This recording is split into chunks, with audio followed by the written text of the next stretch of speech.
Urine, our MC, stands against his father. The Marquis, Willington, believes only aura blades can crack a borax scales, so Urine makes a simple bet. If a dagger brings the beast down, Willington must train him. If not, Urine follows his father's will. After pushing his divine arts to the 3rd star, the next day, he faces the summoned Borak, a creature he once wrote into life. The creature began to attack him relentlessly, but he dodged them easily. After distancing himself from the creature, a clear spot appears in his view, marking a weak point near an unscaled joint. He tests it with one clean throw. The Borak drops with only a single dagger. Shock turns into cheers. The magician confirms the result. But before he became like this, let's go back to the beginning. 6 months before then, our protagonist had opened his eyes to find himself in a strange room. He is on a king-sized bed inside a luxurious room. He suddenly heard someone call him young master. He looks up to see a beautiful woman knight standing in front of him. He is still commending her beauty when he realizes that the clothes she is wearing look strange. The knight asks him if he is feeling okay, and before he can answer, she mentions that she is going to call for the priest. As she turns around to leave, Urine calls her back, telling her that he would like to ask her something. However, the knight just ignores him and walks out of the room. After she is gone, Urine gets out of bed and walks to the mirror. This is where he is hit with the greatest surprise. He screams in agony when he realizes that he is some chubby, ugly dude with a beatable face. Urine starts questioning everything that he knows, wondering where his handsome middle-aged body has disappeared to. He cannot believe that he has transformed into an ugly, chubby brat. He starts to panic, wondering if he is in a dream or something. He is thinking of going back to sleep so he can wake to his original body when the priest enters the room. The priest is accompanied by the head of the house and the female knight. The head of the house looks absolutely terrifying as he stares down at Urine. The priest holds Urine's hand to check his pulse. While the priest is doing this, the head of the house calls Urine a total disgrace, wondering why he finally decided to wake up. Urine is crippled in fear as he wonders who the scary man is. The priest urges the head of the house to calm down since Urine just woke up, and he can punish him later. The priest checks Urine's body and reveals his surprise that he is not badly injured. In fact, his mind is stable and all of his injuries are gone. The priest says this is a relief, but the head of the house argues with him, saying Urine is better off dead. Things escalate as the man screams at Urine, telling him that he beat his fiancée. Urine is genuinely confused about everything that is happening, and the old man continues with his nagging, saying Urine is 19 years old and he still hasn't grown up.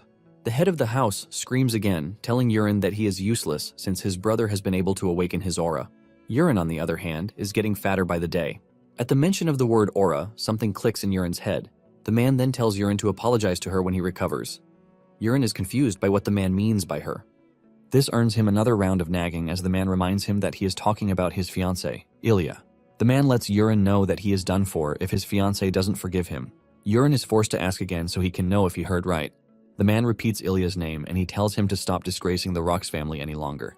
The man then ends his statement by calling him his name, Urine. At this point, Urine confirms his fear, realizing that he is Urine Rox. Since he is Urine Rox, he concludes that the man is Marquis Willington Rox. The man hears this and he gets mad. He immediately turns around to smack Urine on the face, asking him why he has so much audacity to call his own father by his name. Urine falls to the ground, and before Willington can beat him any further, the priest and the female guard hold him back. Urine remains on the floor as he starts rethinking all of his life's decisions. He cannot believe what is happening to him. He passes out and expects to wake back up to reality. When he wakes up, he is shocked to see that he is still in the same room and the female knight is there with him. He wonders why he is not waking up from the dream, and the female guard walks up to him, asking him some dumb question about whether he is awake. Urine decides to fully confirm if he is right with his deduction. He calls the female guard Aaron, and just as he feared, the lady answers to the name. He then confirms from Aaron that the reason he was bedridden is that he went after Ilya and got beaten up to the extent that he passed out. Aaron reveals that Urine attacked his fiancée in the room, but she turned the tables and beat the crap out of Urine before he finally passed out. Urine grabs his head in horror as if he just remembered something crazy. Aaron is confused as to what is wrong with the dude, but Urine knows that he is so fugged. Urine finally calms down, and he comes to the bitter realization that he has somehow ended up inside the web novel that he wrote. However, the worst thing is that he didn't enter the web novel as the protagonist. He ended up coming into the story as the trash villain who picks a fight with the hero and ends up dying horribly. Urine starts freaking out again, leaving Aaron to ask him what is wrong with him. Urine screams, saying he has somehow found himself in a trash story that is not even a webtoon. The Urine Rox that he has possessed is a piece of trash who has no talent, no skills, and he never trains. He is just a dumb villain who leeches off his family name as the heir, but then he loses his fiancée to the protagonist.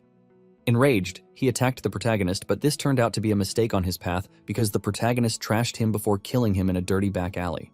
Now that he has found himself in the body of a trash person, our guy wonders how he is supposed to survive. Since this is a fantasy world, he is still confused about what abilities Yurin has at all. However, he knows about the chances and items that the protagonist hasn't found yet. Yurin comes to the conclusion that his only chance is to prepare quickly. He tries getting off the bed, but his body is too heavy because of the fat, and he crashes to the ground. Eren quickly runs over to check on him. She asks him if he is alright, but with frustration written all over his face, he tells Eren that he is far from fine. Just then, Yurin realizes that he can finally see the status screen. With this, he is able to see Eren's stats. Eren's trait is the level 2 Swift Sword, a clear mind, level aura, level adaptation, and, for her affection level toward Yurin, it is 0. Yurin is glad to have been able to summon the status window, and he tells Eren that she is free to leave because he is feeling much better. Eren adheres to his instructions and starts to leave. As she walks away, Yurin focuses on her stats. He is not surprised since Eren is built to be stronger than most regular knights. But he is surprised that her affection level is 0. Yurin is particularly worried that there is an affection option on the status window. Yurin wonders if this option is there because he mostly played dating sims in the past. He can't believe that the world building in the world he has found himself in is total trash.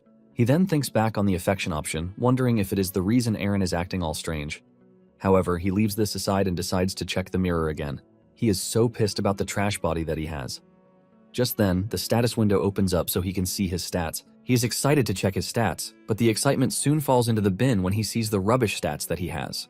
For his special condition, the system lets him know that he is suffering from morbid obesity, which is pretty obvious, by the way. For his trait, he has the Eye of the Creator, but this is still on level 1. He is also blessed with the 4 Heavenly Venom Arts, but this section is still locked. However, his synchronizing rate is 99.9%.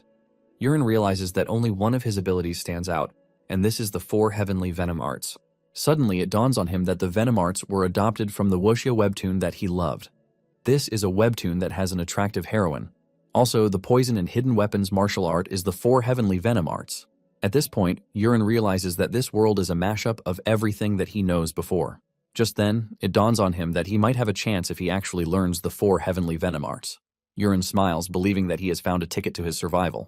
Apparently, there is a prestigious sect from the Sichuan province, and they appear in the Chinese wuxia novels. They are a clan that specializes in poisons and silent assassinations with toxin-laced hidden weapons. Yurin is left to wonder why the Sichuan Tang clan is in this world, since the world is supposed to be a medieval fantasy world.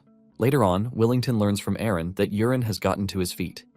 He asks her how Yurin is feeling, and she reveals that he doesn't appear to be good yet, since he stumbled when he tried to stand. Eren says Yurin's body is still in poor condition. Willington also adds that the priest said his injuries are healed, which he finds pretty strange. Willington asks Eren if she thinks anything is strange with Yurin's behavior since he is usually stubborn, but he easily agreed to apologize to Ilya when he suggested it earlier. Willington doesn't want to believe that Yurin has had a sudden personality change. Willington is confident that by the next day, Yurin will be back to his normal self, who is always causing trouble. However, Eren thinks otherwise. She has faith in the fact that Yurin will come around one day. Willington is shocked to hear this from Eren. He is surprised that Eren still has some faith in Yurin when he, who is his father, has already given up on him. Willington tells Eren that she is basically putting her hope on something that might never come true. Willington starts to regret his action of not allowing Eren to just live her life as a knight, instead of assigning her to Yurin. Even with everything that Willington is saying, Eren still believes in her heart that Yurin is different. She cannot explain the feeling, but she just knows it. The next day, Eren is shocked when she hears Yurin asking for the training hall because he would like to exercise his body. Eren cannot believe her ears as Yurin demands that she lead him to the drill hall. Yurin notices Eren's reaction, and he asks her if there is any problem with this. Yurin has already figured out that the Creator's Eye allows him to see stats, but as for the Sichuan Tang clan, he still doesn't know how to unlock it. Yurin assumes that his obesity might be getting in the way of that. Because of this, he wants to exercise his body until he figures out a way around it. As he and Eren walk through the mansion, Yurin is impressed by how big the garden is, and he compares it to several stadiums combined. After walking for a few minutes, Yurin is already feeling the heat. He thinks of working out in his room, but he knows that he will always give up and just sleep since there is a bed that will be staring at him in the face. Yurin is wise enough to know that he cannot work out in his room. They walk past a bunch of workers and maids. Thanks to the Eye of the Creator, he is able to see what they think about him. Every servant that he has come across either dislikes him or hates him extremely. Yurin doesn't blame any of them for this since Yurin was a piece of crap who trashed everyone in the mansion. Soon afterward, they arrive at the 3rd training hall. Yurin is already out of breath by the time they get there. Aaron lets him know that the knights make use of the second and first training hall, which is why the third training hall is free. Upon entering the training hall, they realize that there is someone undergoing a training session there. He checks the dude's affinity and realizes that he is the worst he has come across so far. The dude doesn't just dislike him, but he hates him and wants to kill him. The dude is Rekka Olian, and the moment he sees Yurin, he starts walking toward him to greet him. He acts all cool since Aaron is there, but deep down, Yurin knows that the dude cannot wait to take his head off his neck. Rekka asks Yurin why he has come to the training yard, but Yurin freaks out, calling the guy's name. Rekka smiles, telling Yurin that he didn't know he still remembers him. Yurin doesn't really remember Rekka, and he calls Aaron aside to ask her if something happened between him and Rekka. Aaron is surprised that Yurin doesn't remember what he did. Apparently, some years ago, Yurin's father forced him to train. Yurin was mad because of this, and he called Rekka over. Rekka was still a trainee back then. Yurin does his usual villainy crap and puts a scar on Rekka's face while laughing like a maniac. After Yurin did this, his father practically gave up on training him. After hearing this, Yurin realizes that his old self is a really trashy dude. Yurin is not ready to sit around and see what Rekka is going to do to him. He suggests that they run out of there. He asks Aaron if there is another training hall that he can use alone. Aaron reveals that there is a fourth hall, but it is very far away, and the equipment is poor. Aaron says it is mostly an empty field, but Yurin declares that this is exactly what he wants. Since he wants to lose weight, he wants to do it the proper way. Realizing that she can't change his mind, she has no choice but to take him to the fourth training hall. They arrive at the training yard, and Yurin is surprised when he finds throwing knives on the table. Yurin remembers that the Sichuan Tang clan specializes in throwing knives and small weapons. He picks up one of the knives, hoping that he can do something good with it. Yurin skillfully picks it up and uses all of his might to throw the knife. However, the knife doesn't reach the target before falling off. Yurin is embarrassed by this, and he turns around to look at Aaron, telling her that he just threw the knife for fun and didn't mean anything serious with it. Yurin realizes that the first thing he needs to work on is his stamina. He decides that running around the training yard should help with this. Aaron just stands there, staring at him as he tries to make up for the embarrassing moment he put himself in. Yurin starts running around the yard, telling Aaron that she is free to train whichever way she wants. However, Yurin almost passes out after a few laps on the training ground. Later on, his father learns that he has started training, and this shocks him. However, he doesn't think it is going to last that long.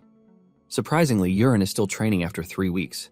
Willington cannot believe that his son has not skipped a day's training since he started. In just 3 weeks of constant training, Yurin has lost a lot of weight, and his appearance has changed so much. Willington is now proud, and he finally starts to address Yurin as his son. Willington realizes that without the body fat, Yurin is pretty handsome. Willington wonders if his son has truly changed in his ways. Even Yurin stands in front of the mirror in his room to admire himself.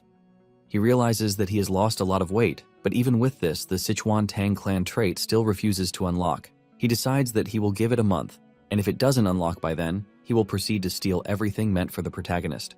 Momentarily, Aaron enters the room with Yurin's food. The meal is basically called Chirin soup, but unlike its name, it is pretty useful. It is a nutritious stamina dish that is excellent for burning fat and building muscle. In the Rox family, it is natural for them to eat it after every training session. Yurin cannot believe that he has to eat Chirin soup again. Aaron asks him if he is tired of the soup already, and he says yes. He mentions that he has been eating the soup for 3 weeks straight without eating anything else. Aaron stares him right in the face and with a stern and scary look. She asks him what it is that he truly wants. She wants to know if it is his desire to become a knight or just to lose weight. Yurin declares that he would like to become a knight, and Aaron tells him that he has no choice but to eat the Chirin soup because even the head of the house still eats it after he is done training. Aaron tells Yurin to stop complaining and just eat the soup. Yurin has no choice but to agree to it after Aaron's lecture. Aaron might not be comfortable with the soup, but he knows that it has helped him over the 3-week course. Yurin decides to just keep eating the soup until he finally gets tired. He takes a spoonful from the plate, and just as he chews it, he notices something strange. He figures out that the soup tastes very different from the other days. However, he continues eating until the status window suddenly opens, telling Yurin that he has ingested poison. Yurin is shocked to see this, but it turns out to be a blessing because this satisfies the condition to unlock the Sichuan Tang clan. Yurin looks up and smiles since he knows that it is the start of his great journey. Willington stands at his window as usual to admire his great son. Just then, someone knocks on the door, and the man orders them to come in. It turns out to be his second wife, Kana, and she has brought tea for them. She noticed that her husband was staring at something and asked him what he was staring at, and he lied that he was looking at the beautiful garden. Kaina then uses the opportunity to praise herself, saying she has been specially taking care of the garden. The Marquis plays along, telling Kaina that her skills are impressive. Just then, Kaina resorts to her female instincts as she walks up to the Marquis to hug him from behind. She hugs him, asking him when he plans to choose her son, Colin, as his heir, just like he has previously mentioned. Kaina suggests that the Marquis do this pretty quickly since he has already decided. The Marquis then shocks her, telling her that it might take more time than he actually thought. Kaina gets more serious, reminding the Marquis that he promised to name Colin his heir within the month. Willington admits that he said this, but tells Kaina that she must have heard about the fact that Urin has suddenly come to his senses. Since Urin is the eldest son, Willington believes that Urin can turn out to be a good successor. Kaina puts on a fake smile, telling her husband that she has also heard about Urin's sudden change. She says she is happy that the boy has finally come to his senses. Willington starts laughing, telling Kaina that he doesn't believe that he was called back to his senses by a beating from his wife. Kaina then returns to the topic of the successor, asking him what he plans to do about it. Willington says Urin has only been training for 3 weeks, and he would like to watch him a bit longer before making his decision. However, he promises Kaina that he will immediately hand over the position of heir to Colin if Urin goes back to his old ways. After hearing this, Kaina turns around to leave, telling her husband that she will be waiting for him in the bedroom. She steps out of the room and almost bites the dust with how pissed she is, and she swears to show Urin what she is capable of. Now in the present, it finally dawns on Urin that the condition to unlock the access to the Sichuan Tang is to ingest poison, and he has just done so. He then stares at the status window to know what has been placed inside the soup given to him. Apparently, the soup has a special herb in it, and this causes paralysis. It is a medicinal herb, but it carries a bit of toxin in it. The herb is harmless to adults in small quantities, but consistent consumption of this leads to paralysis and later kills the target. Urin is staring at the status screen when Aaron enters the room, asking him if he is no longer interested in the food. Urin apologizes and starts consuming the soup hurriedly. However, he is left with the question of who could have put the poison in the food. He is assured that he can't be killed with poison, but he knows that something has changed in the storyline. Just then, it dawns on him that Colin has not been named heir yet, which was something that happened around this time in the story. He wonders if the naming of an heir got delayed because he started training, and the person who put the poison in the food doesn't like him, and most likely from Colin's camp. After he's done eating, the system informs him that weak paralysis poison has been unlocked for him. Urin turns to Aaron, telling her that he has finished the meal and it is so good that it brought him to tears. He tells her that he wants some time alone, and without argument, Aaron excuses herself from the room, urging Urin to take a rest. After Aaron is gone, Urin stands in front of the mirror and demands that the Sichuan Tang clan appear to him. Just then, Urin's stats appear right in front of him. He has gained some skills, which include mild poisoning, but his overweight status still remains. In addition, his sync rate has dropped to 97%. Urin then focuses on more of the traits, and he realizes that there are a bunch of traits that are still locked. He still cannot access the most powerful techniques because they require other conditions to be met. Urin is blown away by the number of poisons that are available to him, and the last level on the panel is level 30. To get to level 30, he needs to unlock the levels above it. However, he needs an inner technique to unlock the basic one. Urin realizes that the Tang clan actually uses internal energy to wield poison. He then checks the martial arts section, where he realizes that he can choose one of 4 available techniques. There are the Dark Poison Arts, Thunder Needle Arts, 10,000 Venoms, and Divine Energy. Urin immediately knows the right choice for him since he is a big fan of the Tang clan story. The Dark Poison Arts focus on poison, while the Thunder Needle Arts focus on hidden weapons. For the 10,000 Venom Divine Energy, it takes longer to master, but it allows the wielder to reach mastery in both poison and hidden weapons. Without thinking twice, he picks the 10,000 Venom's Divine Energy. The moment he makes his choice, he feels a strange energy circulating through his body, and he realizes that he needs to immediately circulate the energy. He pulls off his shirt and starts to meditate, and with this, he feels a strange flow all through his body. He comes to the realization that the energy he is feeling is qi. He starts guiding it through the proper meridians so he can store it in the dantian to build internal strength. Urin remains in this position overnight without realizing it. Even though he didn't sleep, he doesn't feel tired. His body has also changed without him realizing it. Urin has been able to concentrate the qi so that he now feels it everywhere. He can even tell the number of birds outside his window without even turning to see them. Urin checks out his 10,000 Venom's Divine Energy and finds out that he is currently at the 1-star level, which grants him 10% of the total power. Suddenly, a familiar aura approaches his door, and when the person opens up, it turns out to be Aaron. Aaron enters the room to find Urin on his bed, meditating. She is surprised when she realizes that Urin didn't sleep overnight, telling him that it is quite dangerous. She suggests that Urin rest for the day, but Urin refuses, telling Aaron that he is going to training. Urin assures Aaron that he feels great and he is in top condition, so he has to train. Aaron then steps outside so she can prepare breakfast, but she notices that Urin is getting bulked up. When he arrives at the training yard, Urin picks up one of the throwing knives. He stands in front of the target, and to his surprise, a crosshair appears right in front of his eyes, just like a first-person shooter game. With this, he is able to precisely aim at the target, and he throws the knife with all of his strength while Eren watches him. The knife hits the target with ultimate precision, shocking Eren. By doing this, Yuren unlocks the Tang clan's hidden weapons. Eren cannot hold it in as she walks up to Yuren, asking him what he just did. Yuren plays dumb, telling Eren that he also has no idea what happened. He believes that it is as the results of the past month's training are starting to show. Eren debunks this, since she doesn't believe it is so. Yuren realizes that this will be the first time he will see Eren totally flustered, and he suggests that he try throwing the knife one more time. Yuren can feel the fiery inner energy surging from his body when he throws something. With this, he takes an even better pose and he throws the knife faster and stronger. The knife hits the target right in the middle and cracks it, leaving Eren totally stunned. Eren stares Yuren right in the face, pointing out the fact that he just shattered the target board.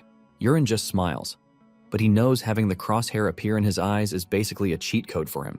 Apparently, Yuren once loved an FPS game called Battle Attack, and he even came first in the cafe tournament held for the game. Eren screams at Yuren, asking him what he just did. Yuren ignores the question and asks Eren if she can feel anything from him. Eren thinks it through before answering, telling him that he has lost quite a bit of weight since the day before. When she mentions the weight aspect, Yuren is shocked.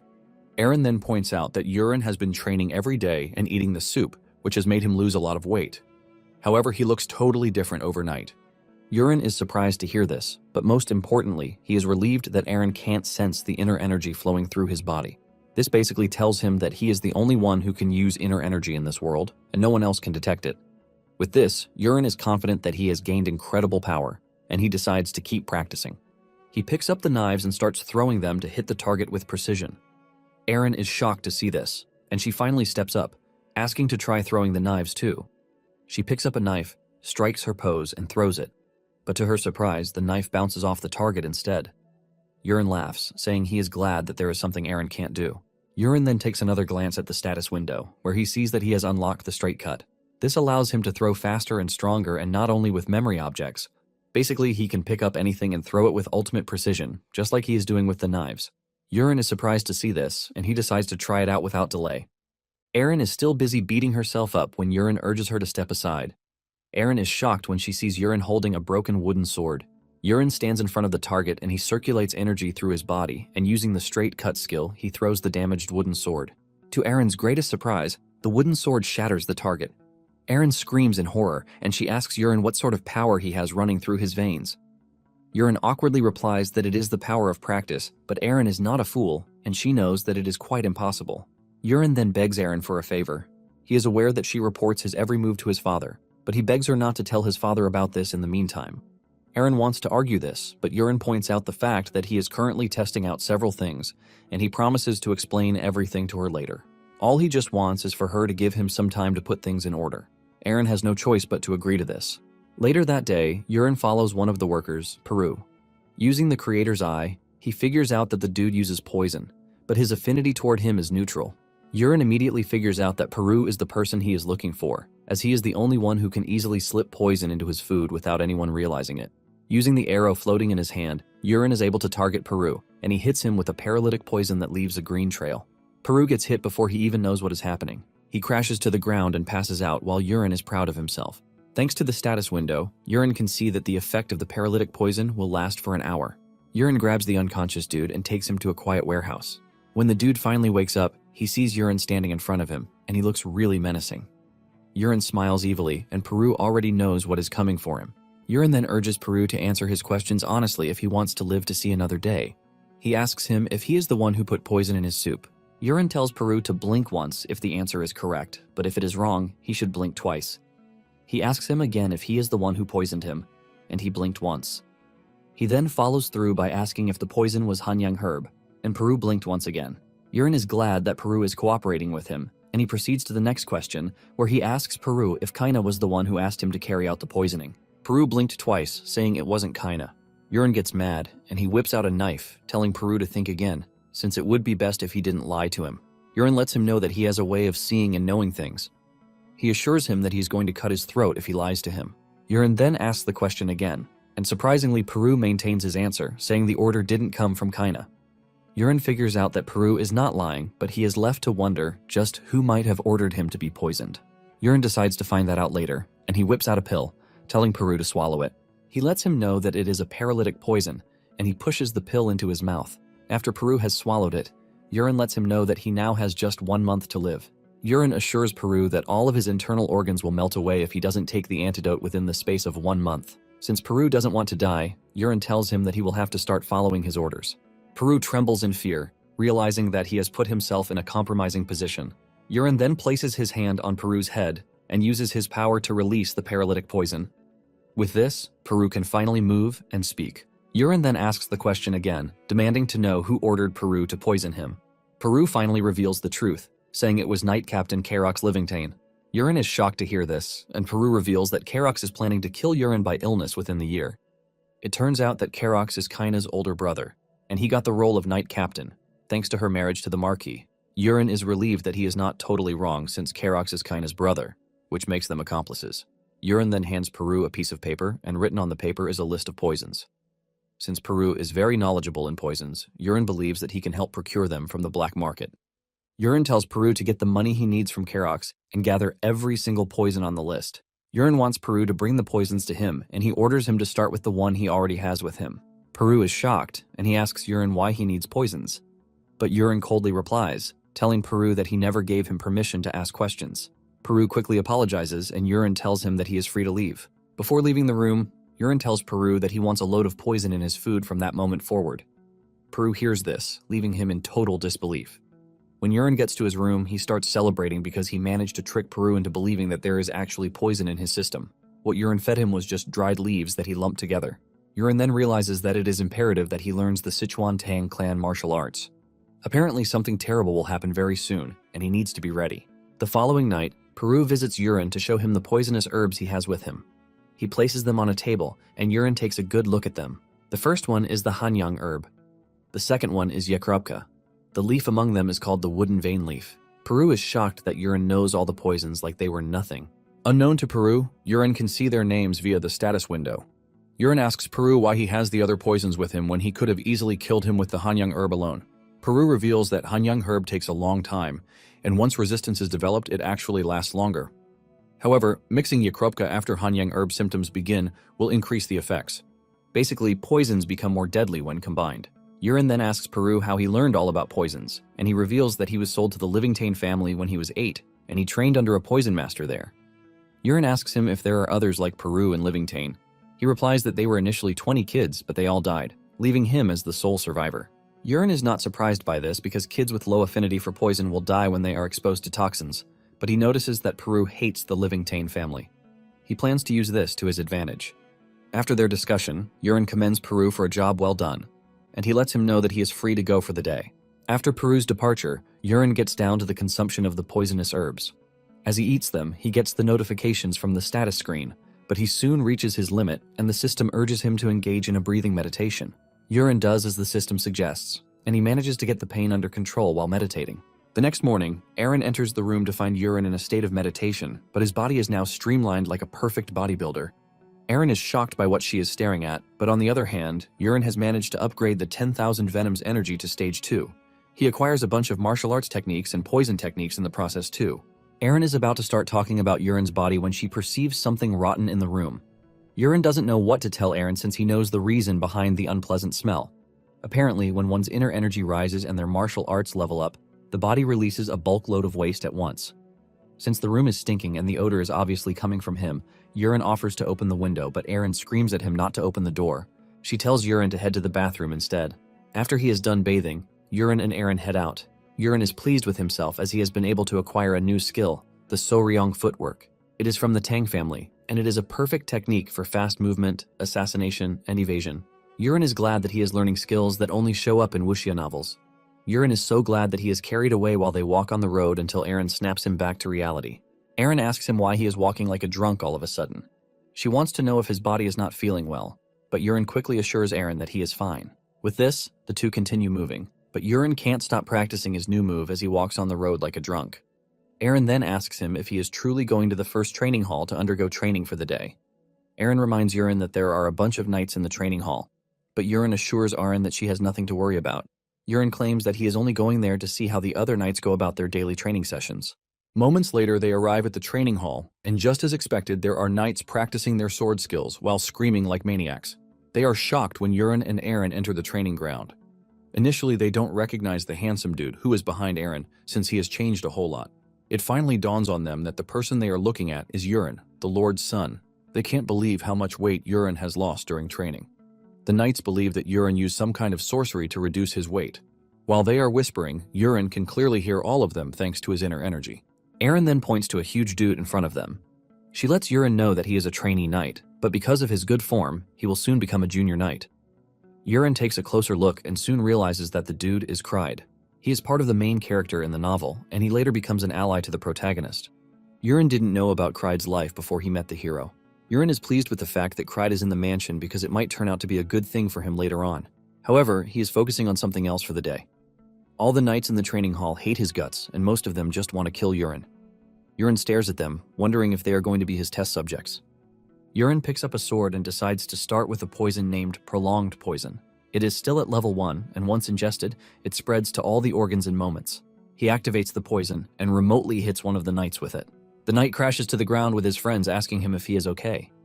They ask him if he needs to use the toilet, but he says no while rolling on the floor in pain. The knights realize how terrible the situation is and immediately suggest that they call for a priest. Suddenly, the knight gets back on his feet saying that the pain is gone. The others are shocked by this and they wonder if the dude was just messing with them. The dude tries to let them know that he was not faking it and he was truly in pain, but none of them believe him. Yurin has seen how this works and he decides to try out the soul-killing smoke. This is a smoke that creates illusions, causing fear and confusion within a set range. The knights are still scolding their counterparts for faking his pain when Yurin hits them with the soul-killing smoke. Immediately, everyone in the range of the effect starts to freak out.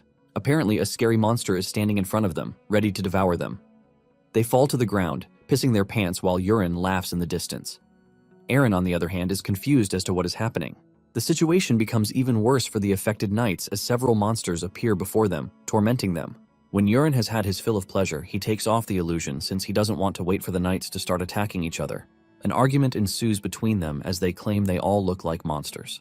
Yurin decides that he is done with the day's experiment, but he is pleased with the way things went.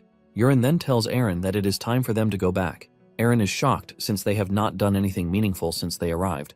Yurin claims that the training hall is noisy, and he suggests that they go to the 4th training hall instead. Moments later, one of the maids showed up to inform the two that a guest had just arrived at the mansion. Yurin wonders who the guest is, and he soon learns that his fiancée, Ilya Marcus, has come to see him. While waiting for Yurin, Ilya already has plans to cancel their engagement together.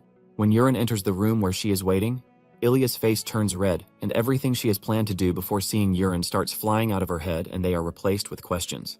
Before entering the room to see Ilya, Yurin had analyzed the situation.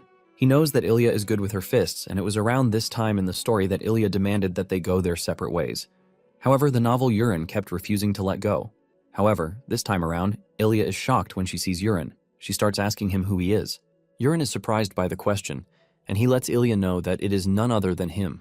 Ilya still doesn't want to believe as she starts freaking out, while Yurin just calms her down, telling her that it's been a while. Ilya admits that she actually heard that Yurin lost weight, but she assumed that it was a false rumor.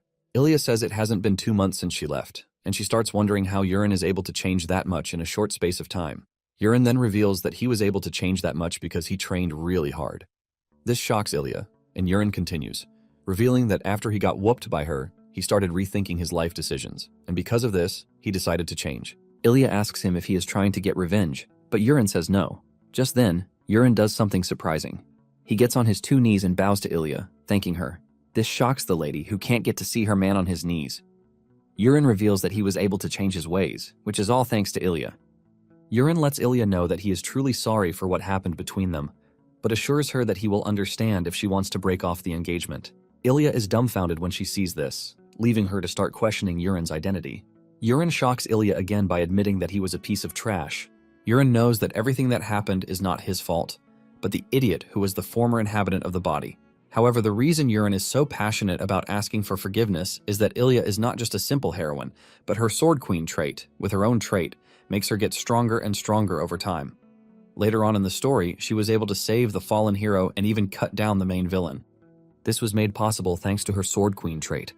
Yurin doesn't care if they break off the engagement, as long as he is able to repair the relationship and make Ilya his ally. Just then, Ilya asks Urine if he is serious about what he said, and he says yes. However, this is not enough for Ilya as she demands that Urine swear by what he said. Ilya unleashes her aura, making her appear very dangerous while making the request. Urine cannot believe that Ilya will suffocate him with her scary aura, but it seems that he has seen the scene somewhere else before. Ilya then tells Urine to swear that he will not go back to his old ways, and if he breaks the oath, Ilya will be the one to beat him to death. Hearing this, Urine is shocked since this is the same line that Ilya said to the protagonist, not Urine. Urine then decides to show Ilya that he is not messing around. He activates the 10,000 poisons, and the energy from his body consumes Ilya's aura. Urine then tells Ilya that he swears not to go back to his old ways. Ilya's face turns red from excessive blushing, but she manages to keep it in, and she tells Urine that she will be watching him. She lets him know that one more mistake from him means the engagement is off. Urine is shocked that Ilya is not breaking off the engagement. When Ilya meets with Willington in his chambers, the man is also shocked, just like Urine when he learns that Ilya will not be breaking off the engagement. The Marquise is forced to ask Ilya why she is not breaking off the engagement. Ilya then mentions that her father has always told her that people can't be fixed, and when she heard the rumor that Urine had changed, she was curious. She wondered if he had gone back to the weak and kind Urine that he was when he was a kid. But to her greatest surprise, Urine was a completely different person. Because of this, Ilya is taking the risk to trust Urine one more time. However, Ilya lets the Marquis know that she will beat Urine to death if he ever goes back to his old ways. The Marquis is relieved to hear this, and he urges Ilya to take good care of Urine. Ilya stands up to leave, and the Marquis urges her to stay a few days, but she refuses, revealing that she already told her father that she is coming to break off the engagement. The Marquis then suggests that she should at least see Urine train before she goes, but she refuses again, saying she doesn't want to distract him. Later that day, the Marquis calls Urine to his room. He teases him when he enters the room, asking him who he is. Before Urine can start freaking out, the Marquis quickly reveals that he is only pulling his legs. Willington pats his son on the shoulders to commend him for how hard he has been working. Willington asks Urine if he knows why he called him, and he tells his father that it must be about his nightly training. His father is glad that he has gotten wise too. The Marquis believes that it is time Urine learns the swordsmanship of the Rox family. Just then, Urine tells the Marquis that he has something important to inform him concerning the issue of knight training. Instead of training to become a knight, Urine shocks his father, saying he wants to learn throwing arts instead of swordsmanship. His father immediately gets furious, saying he cannot allow this since it is a cheap technique used by thieves. The Marquis claims that with a throwing technique, he won't be able to cut through a knight's armor, not to mention the bodies of scary monsters. Urine immediately puts up a suggestion, telling his father that they should make a bet. He wants them to make a bet on whether he can catch the beast Borak with a dagger or not. The Marquis hears this and believes that Urine is just being stubborn.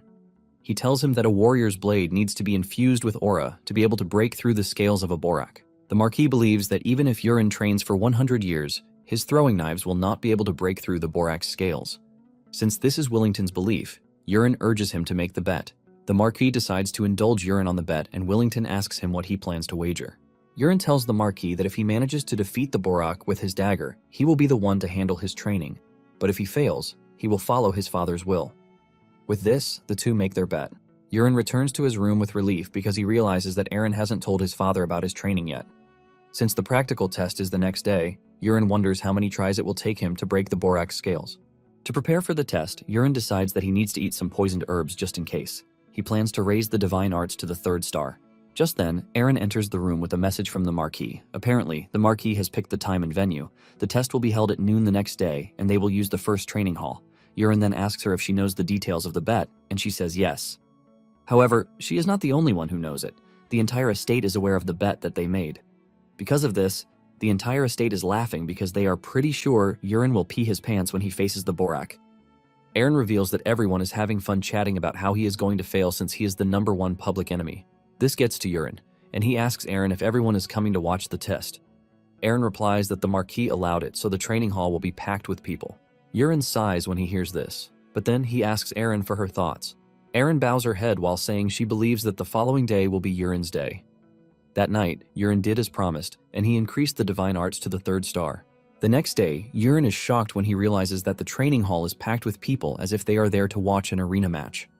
Before the exam begins, Urine assures his father that he is ready, but he points out the fact that the entire area is packed with people. His father reveals that it was his intention to tell only his magician, but for some reason, the news spread everywhere. The Marquis then urges Urine to do well not to embarrass himself. Once everything is in order, the magician begins the summoning ritual to call forth the Borak. The summoning is successful, and a monster appears from the smoke. Urine is excited to physically see a monster that he, as the author, created with words. Apparently, Borak is an ocean monster with a height of 150 centimeters. Immediately, the monster emerges from the summoning circle, and the spectators start to panic. Urine is shocked to see what the Borak looked like, since it is a monster that he came up with when he was eating a rockfish sashimi at a restaurant and couldn't think of monster ideas. Urine doesn't show any sign of fear in front of the Borak, since he can only see a cute monster if only its arms were taken away. Suddenly, the monster comes charging at Urine. It almost catches Urine while he is zoned out, but thanks to his slick movement, he is able to dodge the attack. Since the monster is charging at him without warning, Urine decides to get serious. He whips out one of his throwing knives to test how strong the Borak scales are. Surprisingly, a target appears in front of him, pointing to a particular area on the monster's body, and Urine assumes that it is the monster's weak point. He decides to try out this hypothesis, and he throws the knife in the direction of the target. The knife penetrates the target, causing the monster to scream in pain before crashing to the ground, dead. Urine is disappointed that the Borak died with just one hit. The Marquis and the spectators are left in awe when they see this happen. The entire hall soon roars in celebration of Urine defeating the Borak. The magician steps into the training hall to officially announce that Urine has defeated the Borak. The Marquis leaves his seat and rushes over to Urine to ask him how he managed to take down the Borak in just a hit. Urine awkwardly replies that he only aimed well and he managed to hit the mark. The Marquis doesn't want to accept the result since the Borak died from a single dagger strike. He argues that it doesn't make sense, and Urine quickly cuts in, asking if the Marquis is trying to go back on his word. Just then, the magician tells the Marquis that Urine targeted the Borak's arm where there are no scales. Upon hearing this, the Marquis screams at Urine, telling him that he was able to defeat the monster out of sheer luck. Urine doesn't want to argue with his father, as he tells him that he won the bet, even if it was a lucky throw or not. Urine turns to walk away, but his father tells him to do the test one more time. Urine doesn't want to agree until the Marquis increases the stakes. He tells Urine that he will grant him one wish if he manages to win the second round. Urine is excited to hear that he gets to have a wish. However, the Marquis switches things up, saying his opponent will not be the Borak but a knight. Urine's father asks him if he is okay with the new rules, and he says yes. Urine doesn't really care who his opponent is because this might actually be his chance, since he might be going up against Karox. However, he decides to let things be since he still needs Karox to supply Peru with money to get the poison that he needs. The Marquis then suggests that they start with a trainee knight. Urine asks his father if he can choose his opponent, and he gives him the go-ahead to do so. Without hesitation, Urine chooses Kryde as his opponent. Moments later, Kryde comes rushing to the arena from where he is. He bows to the Marquis, who tells him that he has a task for him. Kryde assures the Marquis that he will follow whatever instructions he lays out. Just then, Willington points to his son and he tells Kryde to teach the brat a proper lesson. Kryde is shocked when he hears this, and the Marquis notices this. He immediately asks him if he can't do it, but Kryde tells the Marquis that he is up to the task. Suddenly, Urine says something outrageous. He tells Kryde that he is going to throw only 3 daggers at him, and if he manages to block all 3, he wins the match. The Marquis is shocked to hear this, and he tells Kryde to put his arrogant son in his place. Meanwhile, Kryde's friends in the arena are teasing him, telling him that if he loses, there will be no dinner for him. One even tells him that he will have to do 100 laps around the training ground if he loses. Before the match starts, Urine hears a girl's voice among the spectators, telling him that he can do it. This is enough motivation for Urine as he whips out his dagger, ready to take on Kryde. Just as they are about to start the match, several target areas appear on Kryde's body, stunning Urine. Urine is worried that he might kill Kryde the same way he killed the Borak, but he can't afford to do this. Urine then decides to try something else. He uses so much force to throw the dagger, and it hits Kryde's blade, leaving a loud sound like that of a cannon, shocking everyone in the arena. The dagger falls off, and the Marquis picks it up, wondering how an ordinary dagger is able to produce that much force. Kryde's sword has suffered a dent, and the force from the throw leaves him shaken. Urine subtly tells Kryde that he is now warmed up, but he lets him know that the first throw is a warning. Urine lets him know that the next throw is going to pack a punch. Urine believes that Kryde will not die from what he is about to do since he is a supporting lead character. Urine then throws his dagger once again, and as it spins toward Kryde, he tries blocking it with his sword. But this leaves a loud bang and a cloud of smoke. This shocks everyone, including the Marquis. When the smoke clears, Kryde is completely shaken, and his sword has shattered. Kryde's sword falls from his hand, and the Marquis walks up to his son. He demands they go somewhere private to talk, but Urine reminds his father that the match is not over yet since he still has 1 dagger left. Willington's eyes light up in fear, and he tells Urine not to take things too far. Urine then suggests that they hear from Kryde himself. Urine walks up to Kryde, telling him to raise his head, and he asks him if he would like it to end the way it is. Urine reminds Kryde that he is a knight in training and he is not supposed to accept such a trash outcome. Since bringing things to a definite end is the way of the knight, Yurin then asks Kryde again if he is ready to give up. Kryde stutters before demanding that they give him a new sword. Kryde's aura swirls around him, while revealing his determination not to back down. Everyone, including the Marquis, is blown away that Kryde is still a knight to be, but he has already awakened his aura. Apparently, this is what Yurin wants from the start. Kryde has a trait, the Berserker, which only manifests at a breaking point. Since Kryde has improved his defense by awakening his aura and entering Berserker mode, Yurin believes that it is time he tries out a higher level technique. Kryde urges Yurin to throw his dagger, but the Marquis is surprised that Kryde could manifest an aura that is so much that it can be compared to the talent of a high-ranking knight. He wonders what his son would do in this situation. Yurin aims his dagger and throws it. However, this time around, the dagger spins as it approaches Kryde. Kryde is shocked as he is left in disarray, wondering why the dagger is slow, unlike the others. Kryde gets mad, believing that Yurin is messing with him. This time around, he decides to raise his sword to try and block the dagger, but before he can hit the dagger, it spins past his sword. Kryde cannot recover from this, and he ends up getting hit in the shoulder. However, the dagger manages to slow down before it reaches Kryde's shoulder bone. Even with this, Kryde still feels immense pain as he falls to his knees, screaming in pain. Everyone is shocked to see this, leaving them to wonder what just happened. Since the dagger was very slow and Kryde is screaming in pain, his fellow knights tell him to stop faking it. They assume that he is acting that way because he doesn't want to disgrace Yurin. Unknown to them, Yurin infused the last throw with more internal energy, which is why the pain is extreme. Just then, the Marquis calls Yurin, telling him that they need to talk, but he lets him know that he has won the bet already. Yurin walks up to Kryde, and he places his hand on the site of the injury. Yurin starts absorbing the internal energy lodged in his shoulder, and with this, the pain disappears, shocking Kryde.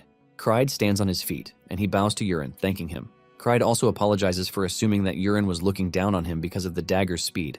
Kryde admits that the dagger throw is an impressive art, and he believes that Yurin couldn't have learned it in such a short space of time, making him believe that Yurin has been hiding his true strength all along. Kryde then starts whispering, asking Yurin if he was hiding his power because some secret faction is targeting the Marquis's house. When Yurin hears this, he realizes why Kryde is always by himself. Kryde is the type of dude who actually likes conspiracy theories. Kryde then bows to Yurin, assuring him that he will be there to help when he wants to fight against the secret organization. Because of their short interaction with each other, Kryde's favorability for Yurin jumps to 26%. Yurin is happy to hear this, and he assures Kryde that he will be seeing him around. As Yurin walks away, Kryde screams, telling Yurin that he is going to spread the news that he is a good guy.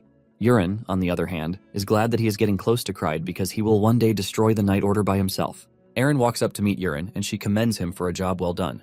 She then mentions that she has not seen Yurin use the last technique he used before. Yurin quickly tells Erin that it is a new technique, and he asks her what she thinks about it. Erin admits that she also would have been defeated if she were facing the technique for the very first time. However, she is confident that she can now block it. Yurin knows that this is not a bluff on Erin's part.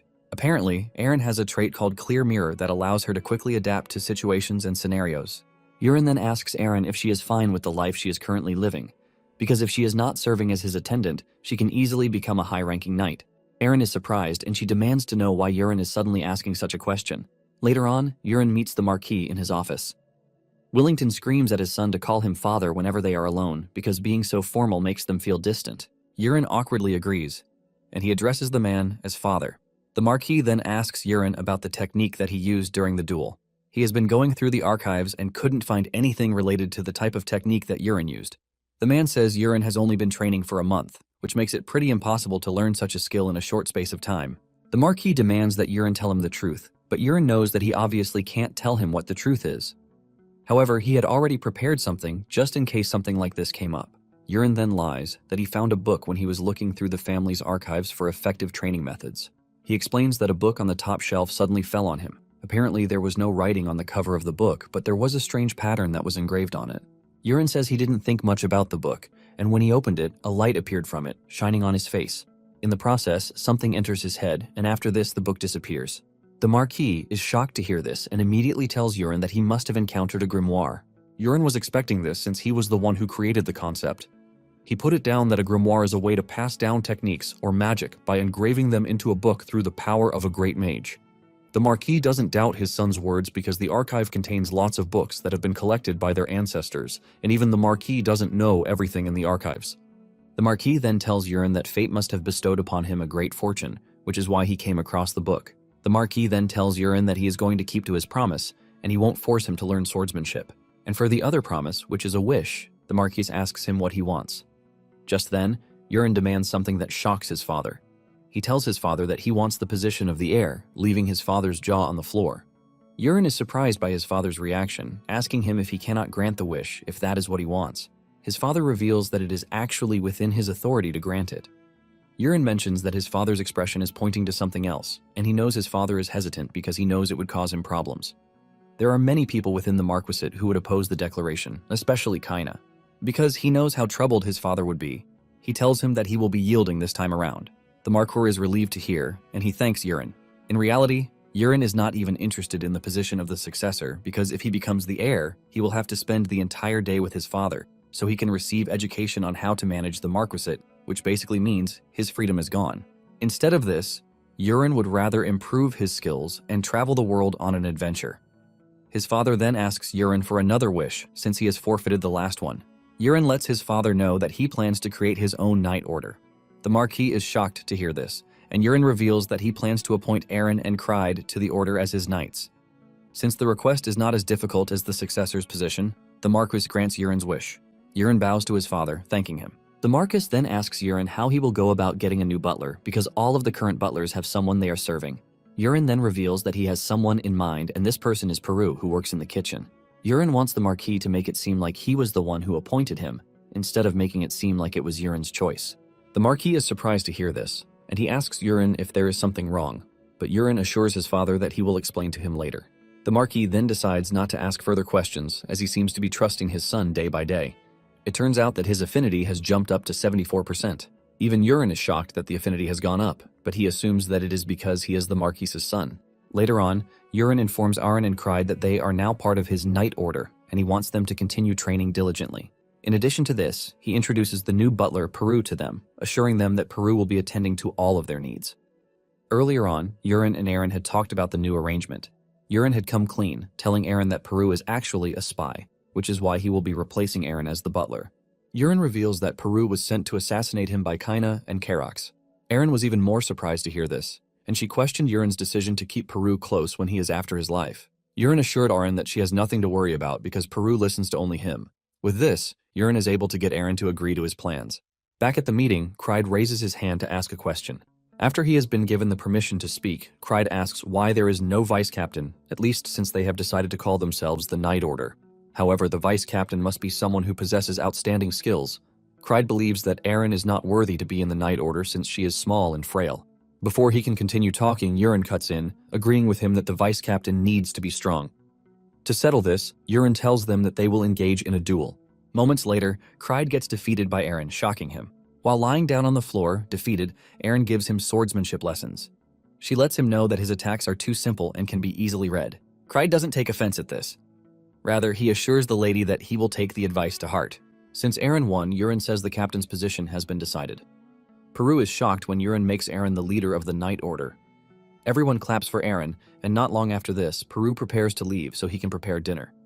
Once he realizes that Peru is a bit far from where he is, Urine decides to try out a new technique that allows him to telepathically speak to his target. Urine calls Peru's name, shocking him. He turns around, but Urine continues calling him repeatedly.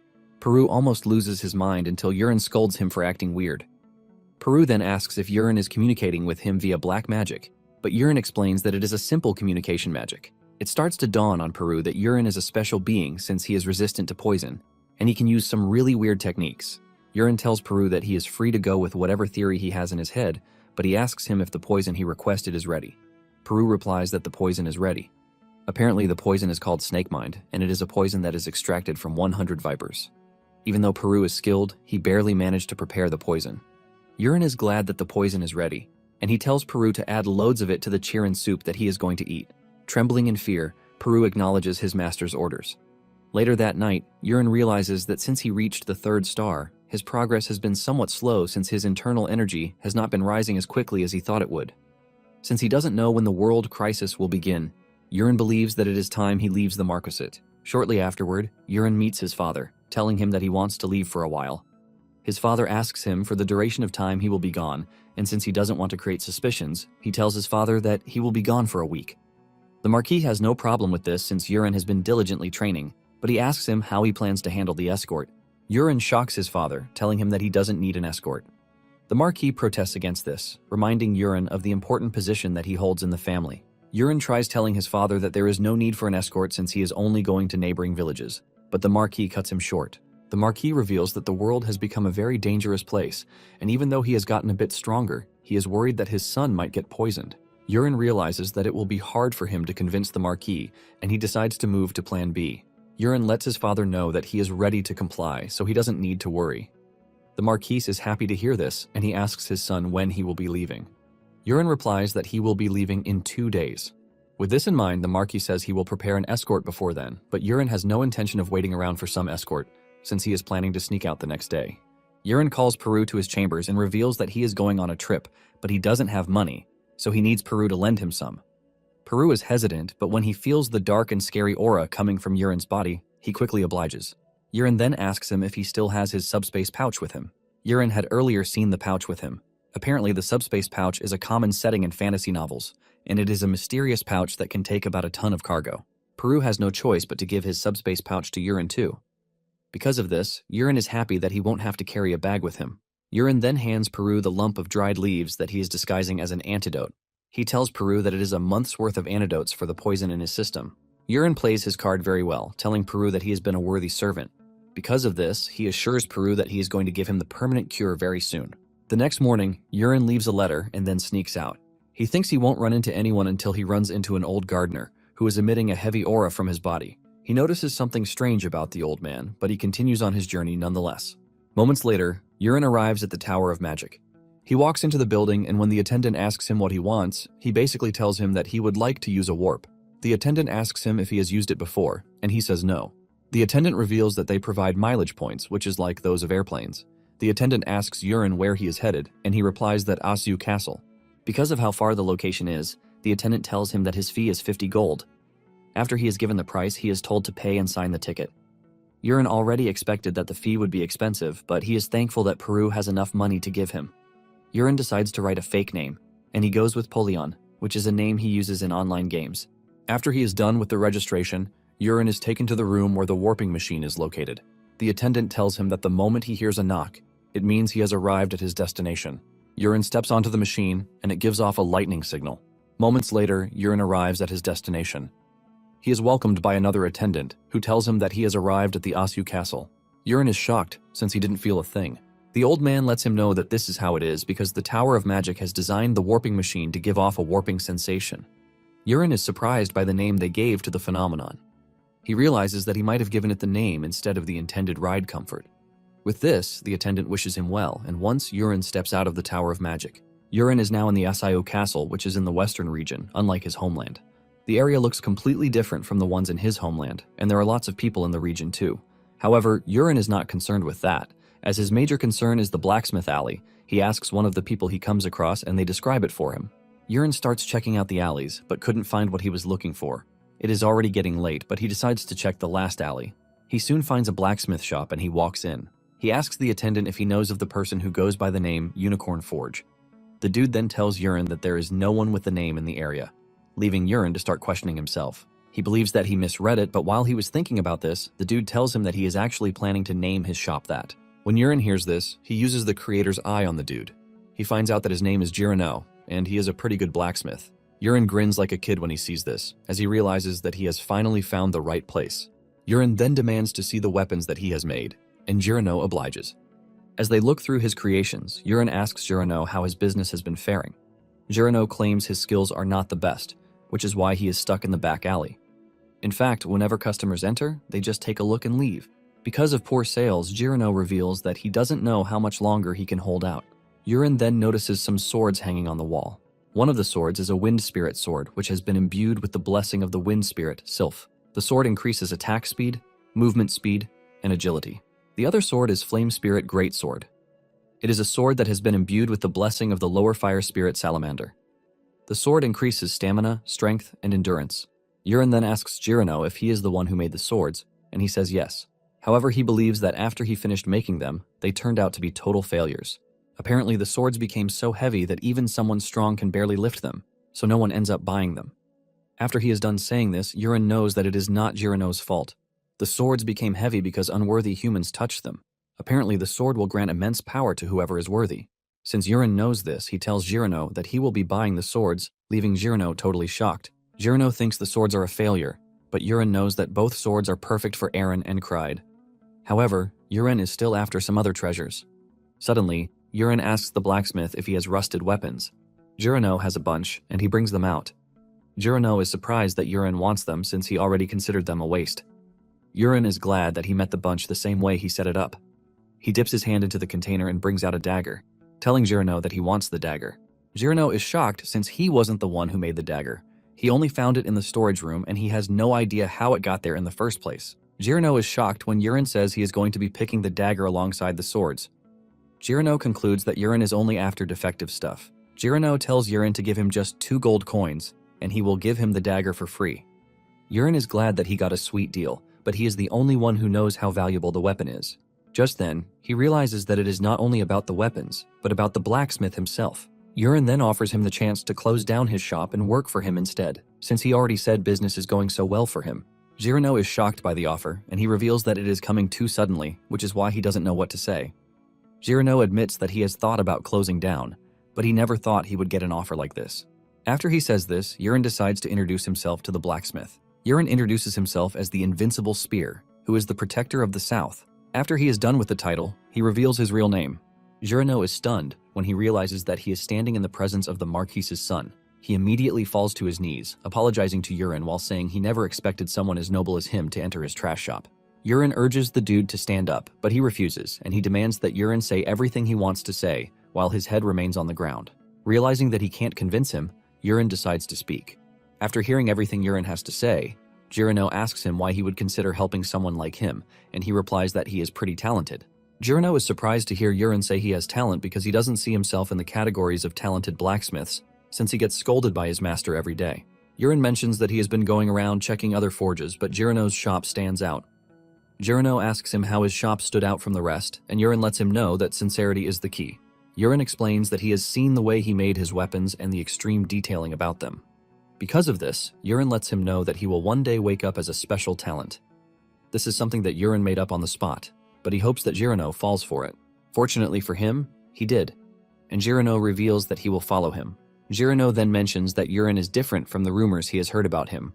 Yurin then decides that it is time he shows the blacksmith something interesting. Jirano watches as Yurin pinches his finger with the dagger and orders it to awaken. It turns out that the dagger is the relic of myriad forms, Agnes. Jirano's jaw hits the floor when the dagger starts to levitate with a white aura surrounding it. The blacksmith starts wondering what is happening. Apparently, the weapon is a legendary ego sword, and it was the protagonist who was supposed to get it. The system asks Yurin if he wants to form a contract with Agnes, and he says yes. Just then, the weapon transforms into a water molecule, and from inside, the voice of a girl comes out, demanding to know who is trying to form a contract with her. Agnes mocks Yurin, telling him that he is pretty talentless. Yurin soon realizes that Agnes is pissed because she can't sense mana from him. After she is done mocking him, she asks him how he knew she was there and how he also knew the spell to release her. Yurin replies that he heard it from the Great Prophet. Yurin was the one who shoved the prophet into the story for consistency. Even though Yurin mentions this, Agnes believes that he is lying. She wants to know why the Great Prophet would waste their time on a talentless person like Yurin. Agnes then asks Yurin if he knows what she can do, and he says yes. This is an easy question since he is the one who wrote the settings. Yurin explains that Agnes can split her body into the main body and the sub-body as 2 separate weapons. Each of these bodies can then transform into any weapon based on the wielder's imagination.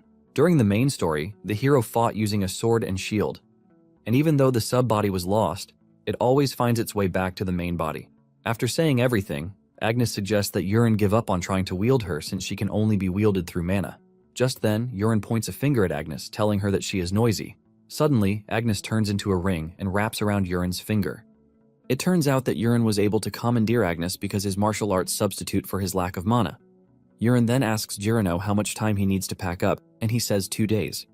Yurin then tells him to meet him in front of the Asao castle in 2 days, at noon. Later on, Yurin is walking through the streets when he suddenly runs into his fiancée. They are both shocked, and Ilya asks Yurin why he is in the region. Yurin almost enters the ground when he sees Ilya, as she is the last person he expects to find in the region. Yurin realizes that the scene is somewhat familiar to how Ilya met the protagonist in the original story. It dawns on Yurin that the main storyline has received a bit of a tweak. While he is still trying to figure out what is going on, Ilya asks him once again what he has come to do in the area. Yurin chuckles nervously before revealing that he came to find a blacksmith. Ilya mentions that their family has loads of blacksmiths, and Yurin agrees to this but says he wanted to hire his own man. Ilya says she would have helped him if he had told her earlier, but Yurin assures her that there is no need for that since he has found the right person for the job. Speaking of the devil, Jirano appears on the scene. Yurin then introduces Jirano to his fiancée. Momentarily, the squad leader of Ilya's escorts, Musk, asks her who she is talking to, and when she says Yurin, Musk is blown away. He appears to be flustered by Yurin's presence, and he starts introducing himself down to the minute details. Yurin returns the gesture, but even if he doesn't say anything, Yurin knows who he is. He is the one who wrote the story, so there is no character hidden from him. Yurin knows that he is a background character who can't stand the poor. Apparently, it was supposed to take on another dimension in the novel. A hooded figure was supposed to block Musk's path and the night as they moved. Musk talked trash to the person, but at that moment the hero stepped forward. A fight breaks out, but Ilya manages to arrive on the scene just in time to stop the fight, and after this the two become Romeo and Juliet. Not long after this, the hero accompanied Ilya in battle and saved her from a life-and-death situation. Since he can't find the hero at the moment to get him to help, Yurin realizes that he has no choice. He has to save Ilya and prevent her from dying. Yurin then asks Ilya where they are headed, and she reveals that there are reports of raids by orcs near Asu Castle. Apparently, the orcs are growing in numbers, and Ilya and her squad have been given the order to wipe out the orcs. Just then, Yurin asks Ilya for a favor, and this is him escorting her. Ilya is shocked to hear this, and she demands to know why Yurin wants to come. Yurin simply replies that he wants combat experience since he is still in training. In addition to this, he tells Ilya that he would like to see her skills. Ilya lets Yurin know that it could turn out dangerous, but Yurin assures her that he can handle himself despite how frail he looks. Ilya thinks over it for a minute, and once she is done, she orders Musk to provide Yurin and the blacksmith horses. Musk protests against this, telling Ilya that they are not going on a picnic. In addition to this, he doesn't want them to let their guard down even if they are going up against ordinary orcs. Musk adds further that he can't sense a trace of mana from Yurin and the blacksmith. Musk continues rambling until Ilya gets serious and lets him know that she just gave him an order. Musk has no choice but to do this, but he is not happy with it, even though there is nothing he can do about it. As they ride for their destination, Ilya tells Yurin to always stay by her side since they are heading to a dangerous location. Yurin assures Ilya that he will follow her every move. It turns out that Yurin and Jirano are sharing the same horse, and Yurin urges him to hold on to him tight. With this, they start riding to the target destination.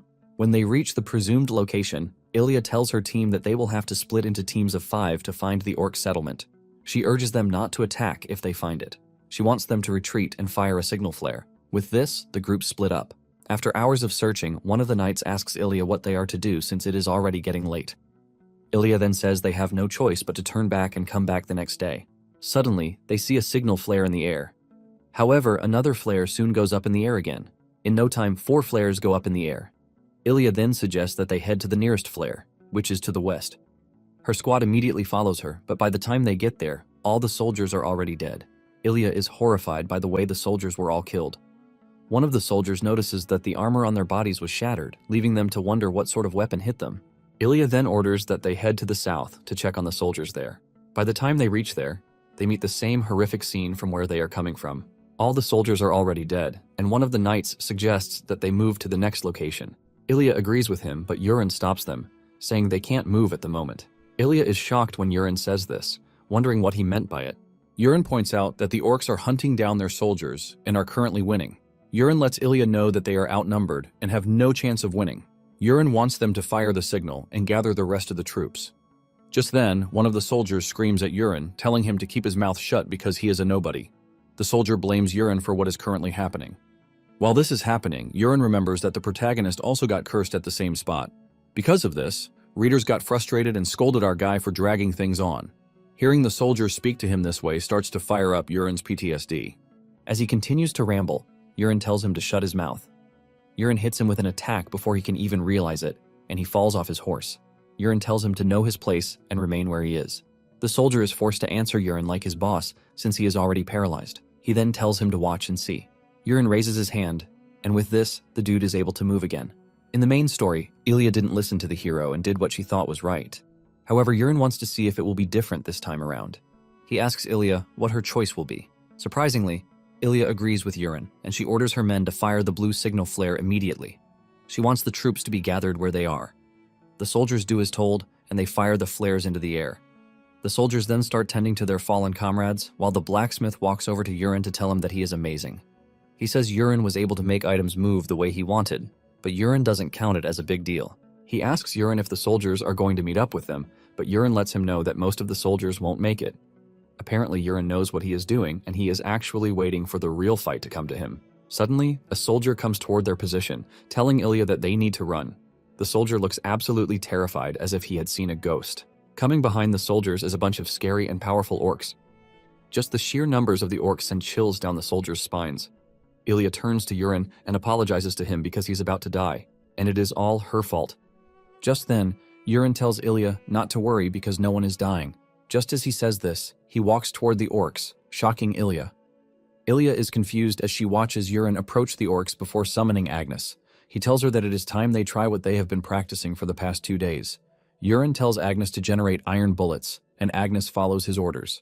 Apparently, this is a technique that Yurin acquired after reaching 3-star of the 10,000 Poison's body, but he has never had the chance to use it. The skill is called Black Iron. It releases concealed weapons filled with inner strength by detonating black iron bullets. The required weapon for this is a black iron bullet. Yurin then shoots the bullet at the orcs, and it lands in their midst without doing any damage, leaving the orcs to stare at Yurin like a fool. Suddenly, the bullet explodes, tearing apart every orc in its range. The remaining orcs are shocked when they see this, but Yurin is not yet done with them. Yurin recalls the bullet and launches it again. This time around, it pierces through the orcs before exploding and turning them to pulp. Yurin recalls the bullet again, and Ilya asks him what it is that he is throwing. Yurin reveals that it is called the Black Iron Blast. Yurin smiles at Ilya, promising to tell her the details about the weapon later. With Yurin's 2 consecutive attacks, he has drastically reduced the orcs. Ilya is motivated by this, and she immediately screams at her soldiers, telling them to get into action. She lets them know that they can win, and she urges them to strike down the rest of the orcs. Ilya charges forward, and her soldiers follow suit. Ilya slices off an orc's head as if it were tissue paper, and her soldiers also follow her lead. One of the orcs realizes that they are no longer a match for the soldiers and turns around to run. However, he runs into a red brick wall. The red brick wall turns out to be a giant red orc with a terrifying aura. The red orc grabs the escaping soldier by the head and crushes him. The soldiers and the rest of the orcs on the scene almost wet themselves at the sight of the terrifying monster in front of them. The red orc is so giant that regular green orcs look like peanuts compared to him. The red orc is also wielding a building-sized blade, but Yurin doesn't look surprised as he is already expecting the legendary red orc warrior Karuta. Yurin knows that they will all be done for unless they kill Karuta that very day. The orc warrior Karuta lets off an overwhelming aura before swinging his large sword to take out most of the warriors standing close to him. He then leaps toward Ilya, and because of the sudden show of force, Ilya freezes in fear. Fortunately, Yurin gets there just in time to grab her to prevent her from dying. Once she is safe, she turns around to see her subordinates' bodies lying everywhere, and she is broken. Yurin turns to the orc and fires the black iron blast at it. Karuta effortlessly blocks the shot, leaving a big explosion right on his face, but he remains unhurt. Initially, Yurin is aware of the fact that an orc warrior has really tough skin, but he never knew it was this tough. Ilya pulls herself together and screams at the orc in rage. She pulls her sword and activates a dangerous technique to charge at the orc. Ilya lands several deadly cuts on the orc, which leaves her subordinates cheering for her. Even Yurin is impressed, since this is the first time he is witnessing Ilya's broken skill, the Sword Queen trait. However, Karuta soon turns the tables when he unleashes his aura, shocking the fighting spirit out of Ilya. Powered by aura, the orc swings his sword at her, breaking her sword, but she manages to escape with her life. She returns to her team and nervously tells them that it might sound really shameful, but she can't defeat Karuta. She suggests that they run, but Yurin steps up and, armed with one of his daggers, activates the direct shot technique. He throws the dagger at Karuta at great speed, but to his surprise, Karuta deflects it pretty easily. Suddenly, Karuta feels something hitting him on the shoulder, and before he understands, a big portion of his left shoulder blows off completely. Realizing that Karuta is confused, Yurin laughs at him before telling him that the first dagger he threw was a fake. Basically, Karuta was so busy trying to block the first one that he didn't see the one behind it. Yurin mentions that Karuta's skin might be tough as steel, but some of his body appears to be vulnerable. Apparently, his technique was able to reveal all the weak spots available on the orc's body, and Yurin couldn't resist testing them out. Karuta angrily charges at Yurin, but he weaves and leaps backward before throwing another round of explosive daggers at him. Yurin mocks Karuta, telling him that he might be pissed, but there is no way he is catching him easily. Suddenly, Karuta notices an innocent civilian behind him and immediately turns his attention toward him. Karuta leaps toward the civilian, and Yurin figures out that he has to save the poor dude somehow. He activates the small dragon's treasure, which is a boost skill, He poured all the inner power he could into the skill, and he basically turned into the Flash just to get to the poor dude before Karuta could split him open with his giant sword. Karuta slightly misses the dude and smacks the ground instead, which leaves the ground shattered. Ilya and the other soldiers are shocked at how Yurin was able to get to the poor dude before the orc hit him. Yurin is pissed at Karuta for what he tried to do, and he decides to finish the fight. Yurin unleashes one of the 4 overpowered hidden weapons in the 4 Heaven Tang clan, the Bloodflower Butterfly. He sends the butterflies toward Karuta, and they all look harmless even to Ilya and the soldiers. Before Karuta knows it, he is already overwhelmed by the butterflies, and suddenly, the butterflies explode on his body. Karuta screams in pain, while Ilya watches in shock and horror. When the smoke clears, there is a huge hole right in the middle of Karuta's chest, and it crashes to the ground. The soldiers cheer in happiness that they have won, but Ilya calls their attention to the little fries still hanging around. Without wasting time, Ilya and her soldiers dash toward the orcs to finish them off. With this, Yurin is able to successfully win in his first battle. Yurin rushes over to Ilya to ask her if she is fine. Ilya replies that she is not hurt and admits that she owes her life to Yurin. However, Yurin tries to be modest, telling Ilya that it is only natural that they help each other. Yurin then decides to talk to her about what she asked him earlier. He confesses that he doesn't use a sword because his area of expertise is hidden weapons. Ilya is shocked to hear this, and she asks again if he means hidden weapons like daggers, and he says yes. In addition, the exploding sphere and the butterfly are all hidden weapons. Ilya is ultimately blown away because she never knew that hidden weapons were strong. Yurin understands that it is quite hard for her to accept, since she has spent her whole life believing that the sword is the greatest weapon out there. However, Yurin hopes that his demonstration of the hidden weapon changes her perspective on things. One of the soldiers walks over to her, telling her that he has prepared a magic pouch for them to use. Since they can't retrieve all the corpses at once, Ilya suggests that they at least take the orc warrior's head. She cuts off Karuta's head and puts it inside the magic pouch for safekeeping. Since it is starting to get really late, Ilya suggests that they head back home. Just as they are about to leave, Musk and one other soldier show up. Ilya is shocked, and she asks him where he has been because the signal flare went up a long time ago. Musk explains that they went too far out, and before they knew it, they got ambushed by orcs. They claim that they got delayed while they were fighting their way out. Ilya believes their story, but is surprised that they are the only ones returning. Musk mentions that the other soldiers were wiped out by the orcs because they were much stronger than expected. Ilya demands that Musk take her to where the bodies are. Musk is hesitant, and he tells Ilya that it is already too late, suggesting that they check it out the following day.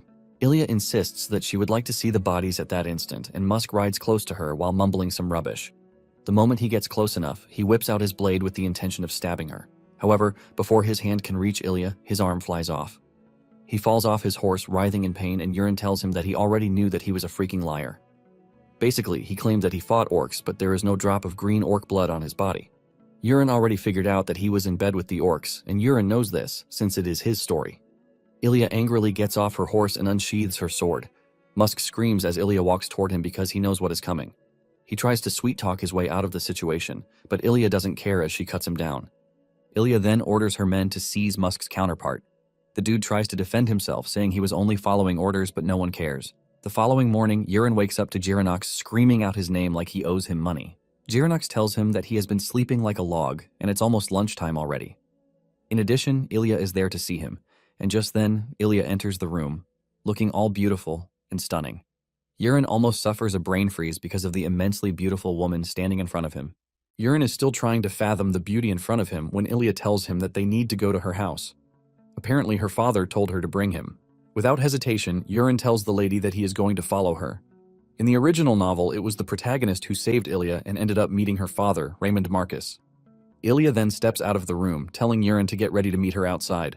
Yurin checks the status window and realizes that Ilya's affection has gone up to 45% just because he helped her once. Moments later, Yurin steps out of the room to meet Ilya, who is waiting for him. Meanwhile, the civilians outside are busy hailing Ilya as the Iron-Blooded Knight. This is a noble title that is given to her because she never backed down when she faced the Orc Warrior. Surprisingly, they have a title for Yurin too, and this is the Steel Magician. Yurin is shocked that they are calling him the Steel Magician, but it soon dawns on him that the nickname spread from the testimonies of the surviving soldiers. This was probably because they saw him manipulate steel spheres, and they automatically believed that he was a magician who controlled steel. Just then, Ilya calls Yurin's name and thanks him once again for saving her life, but Yurin nervously tells her that she has nothing to worry about. Ilya mentions that she went to the forest earlier that morning in an attempt to recover the bodies. She confesses that the scene was horrific and the mutilated bodies of the soldiers were scattered everywhere. This was when it dawned on her that she would have been one of the dead if Yurin were not there. Ilya then assures Yurin that she is going to train harder so she can become even stronger. Yurin is not surprised by this because he knows that Ilya is just about to get even stronger. They step into the courtyard, and Ilya tells him that the Marcus estate is not far from where they currently are. Apparently, her father has summoned the family mages to bring them to the estate. The mages then create a warp gate for them to use. In an instant, Giranox, Ilya, and Yurin find themselves at the Marcus estate, which is a beautiful setting. Giranox is ultimately blown away, forcing him to ask Yurin if all nobles have such beautiful and majestic homes.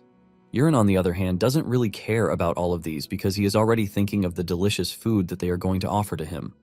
He remembers that the original protagonist was offered Chirin soup when he met the Marquis, but he believes that his case will be different. Momentarily, Yurin joins Ilya and Raymond in the meeting hall. Yurin bows his head in greeting, but the man urges him that he doesn't need to be all that formal. He offers him a seat and then thanks him for saving his daughter. As usual, Yurin remains modest, saying it was his pleasure to have done so. Not long after this, the meal is served, and Yurin excitedly opens the plate. To his ultimate surprise and disappointment, he is served the family's special Chirin soup. Raymond tells him that it is similar to the Rox family's soup, but claims that theirs is richer because it contains a secret recipe.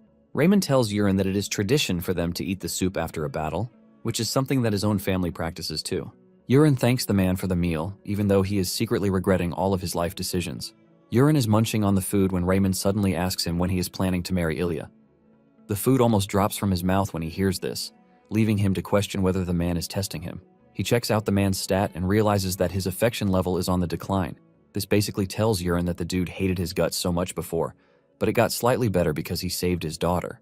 Yurin thought of the best answer he could provide, and he told the man that he would be willing to marry Ilya immediately if he got the chance. Ilya almost faints from the excessive blushing and her entire face turns red. Yurin then continues by saying he would not be able to do this because he is not the heir to his family yet. In addition to this, he believes that his reckless past has made things really difficult for him. Yurin then tells the man that he wants to change the way people see him first, and the moment he becomes the heir, he will take Ilya as his wife. Raymond asks Yurin if he thinks he has a chance because his siblings are said to be geniuses. Yurin subtly replies that he believes he can pull it off, and this makes Raymond laugh really hard, while admitting that Yurin has truly changed. Because of this, he assures Yurin that he is going to support him. Just then, Raymond tells Yurin that his father already knows of his presence in the region because someone must have told him via communication magic. Fear grips Yurin as he asks Raymond what his father said.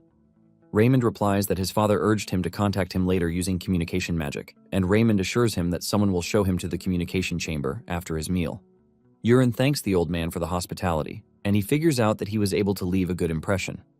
Not long after this, Yurin makes his way to the communication chamber to connect with his father. The first image of his father that he sees already tells him that he is in so much trouble. After screaming at him, his father then asks him if he is hurt, but he assures his dad that he is not. His father then asks him if he truly saved Ilya from orcs. Yurin replies that it was basically luck, but the old man doesn't believe this. He lets Yurin know that he will tell him the whole story when he returns home. He demands to know when he is coming back, and Yurin says he will be back the day after tomorrow. Just then, the man tells him to bring his brothers with him when he comes home, and this shocks him to his bones. After the call, Yurin meets with Raymond to tell him that he won't be able to stay long because his father has entrusted him with a task. Raymond is disappointed, but he assures Yurin that he is going to provide him with warp magic. However, Yurin declines the offer even though it is a pretty sweet deal. Yurin mentions that he is in a state of training and he doesn't need to rely on warp to move around. This blows Raymond's mind, and he concludes that Yurin has truly become a different person. He then tells Yurin that he would like to see just how much stronger he can get. Yurin notices that Ilya is smiling, which means that she approves of his latest answer. Unknown to Ilya and her father, Yurin has another reason as to why he doesn't want to use the warp magic. As they leave the castle, Giranox notices that they are going in the opposite direction of where they are supposed to be going, and Yurin mentions that there is somewhere he needs to stop first. He points to the big mountain in the distance, which serves as the home for a dragon. Giranox claims that he is familiar with the lair because he went there before he opened his forge. Giranox then asks him if he is going there to make a wish, but Yurin says no, revealing that he is going there to claim a treasure. Apparently, there is a treasure there that only he knows about, but the protagonist was supposed to find it later. The cave is named Dragon's Lair because it was said to be home to dragons in ancient times. On their way to the lair, Yurin notices that there are several people going there already to pray, even though it is still morning. As they approach the mountain, Yurin tells Giranox that they are heading around the mountain, and when they reach the back, Giranox sees nothing, leaving him to doubt Yurin's sanity. However, Yurin has already spotted the entrance handle that he set up. The entrance handle is like that of a car door handle, and Yurin makes sure that no one is around before making his move. Just like opening a car, he pulls the rock and it creates an opening. Giranox is totally blown away when he sees this, and before he totally loses himself, Yurin suggests that they enter. Upon entering, Giranox is left stunned at how gracious the inside of the cave looks. Just then, he spots a gemstone, but before he can eagerly grab it, Yurin stops him, telling him that he is only going to trigger a trap by touching it. Giranox is curious about what type of trap will be activated, and Yurin says the entire area will turn into a sea of fire, which will ultimately roast them alive. Yurin mentions that there are plenty of other traps in the cave, so he suggests that he stay close to him. Not long after this, they arrive at a peculiar room, but it looks empty to Giranox, aside from an altar sitting there. Yurin then explains to Giranox that the fake dragon lair ends right where they are standing. Basically, there are people standing on the other side praying to the duo. Yurin then suggests that they take a look at the treasure, but Giranox is confused by what he means. Giranox is still confused by all of these, and Yurin urges him to pull the handle beneath the altar. Giranox does this, and the altar lid falls off, revealing the gold coins sitting inside. While Giranox is concentrating on the gold coins, Yurin is more interested in something else. Yurin picks up a black box, which is known as Warrior's Jade, and it has a rebirth effect. Yurin considers it a very important item for him to get stronger with. Yurin then tells Giranox to pack the gold coins into the magic pouch, and after they are done, they step back into the open. Giranox asks Yurin where they are heading, and Yurin says they are going to the magic tower in Asa so that they can warp from there. Suddenly, Yurin notices a strange woman standing in front of them, and from the stranger emerges a dreadful and chilling pressure.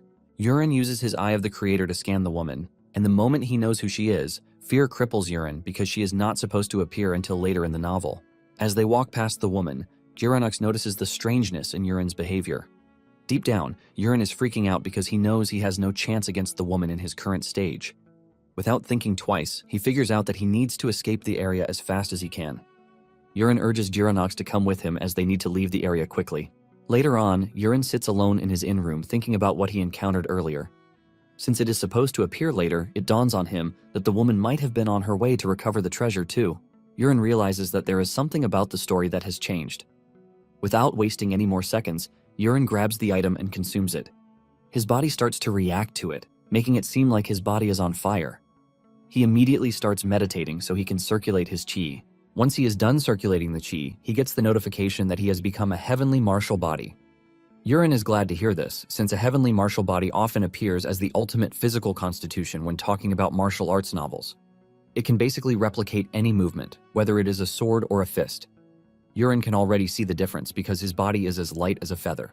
Just then, Giranox enters the room with the intention of asking him about food, but he suddenly realizes that he has grown much taller. Yurin nervously replies that Giranox is seeing things, but Giranox says he is not because he is a blacksmith and can measure with his eyes alone. He lets Yurin know that he was 178 centimeters tall before, but he has suddenly increased to 182 centimeters. Yurin is totally blown away by Giranox's deduction because he is in no way wrong. Later that day, the two head to the magic tower with the aim of using the warp. The mage asks them where they are headed to, and Yurin replies that they are going to the capital, leaving Giranox shocked. The mage is also shocked, and he reveals that travel to the capital is currently restricted thanks to the potential threats to the royal family. However, this is only meant for ordinary citizens without special status.